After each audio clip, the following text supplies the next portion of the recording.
fair to say to you, I mean, whilst you might say I'm a workaholic and I'm putting all these hours, there's a genuine passion. It never felt like work. There's a genuine passion, Yeah, right? And exactly. I think when we harvest knowledge, we harvest the passion as well. And if the passion's behind what it is that you're applying and what you're doing, whilst you may do many, many hours to make it work, that love for it helps you. It spurs you on.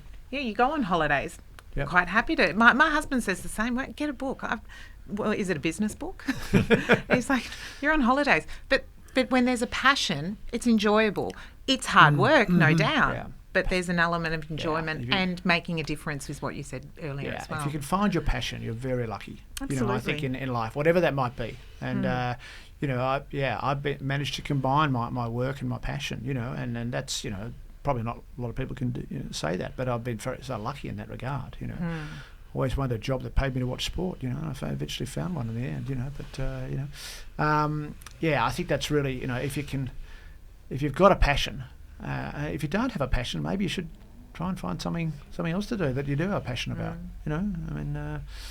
I know it's a bit radical, but I think passion's so important, and it makes life so much more enjoyable. Absolutely. If you're doing something you're passionate about, it's not work. I mean, I don't sort of leave the dinner table and say, oh God, I've got to do 3 hours work tonight. I said, great, let's get this done or that done, because I can achieve this or I can achieve that, and so on. So yeah. I think we've touched on, and it's not only this session, by the way, is hard work's, a constant, through kind of getting to this level, your passion and confidence and vision, I think, is also.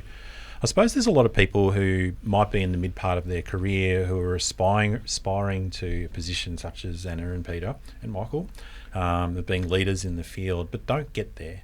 And they fall down, and sometimes, like from my perspective, you can see it kind of happening before your eyes. Anna, you've been in kind of like a senior leadership position.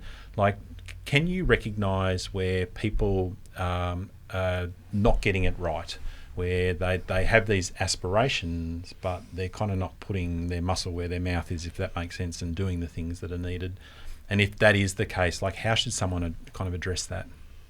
Yeah, it's interesting. Look, I think passion comes into it a little bit when we talk about that. And are people sort of really working hard in an area that perhaps is not truly aligned with internally what they want to do? Maybe there is something else. And I had a practice for 10 years in Hawthorn there, and it was a multi-modality practice. We had a range of practitioners, and I distinctly remember I had one practitioner, and lovely individual, but just kept saying, I'm not getting the patients, and I think I'm doing a good job, but they're not coming back. And we quickly realised that it just wasn't the area that they needed to be working in. And so when we sat down, we talked a bit about that.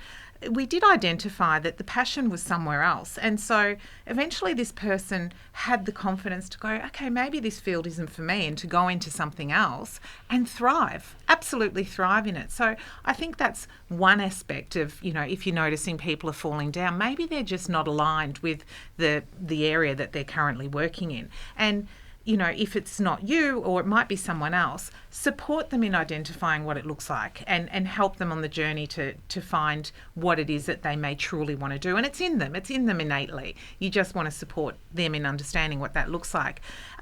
Look, the other thing as well is it might be that you just need some mentors around you. And I said that at the beginning, always surround yourself with some people who are a bit smarter than you sometimes, or people who have done what you want to do.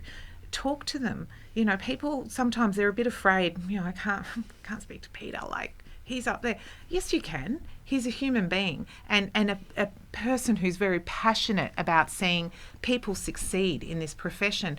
Open the conversation, and if that person doesn't have the availability of time at that point, they might be able to support you in connecting you with someone who does. So don't be scared to reach out and just say, look, I really want to get there. And if you are the person in the leadership role that has identified that in a person, step up, give that person the support that they may need.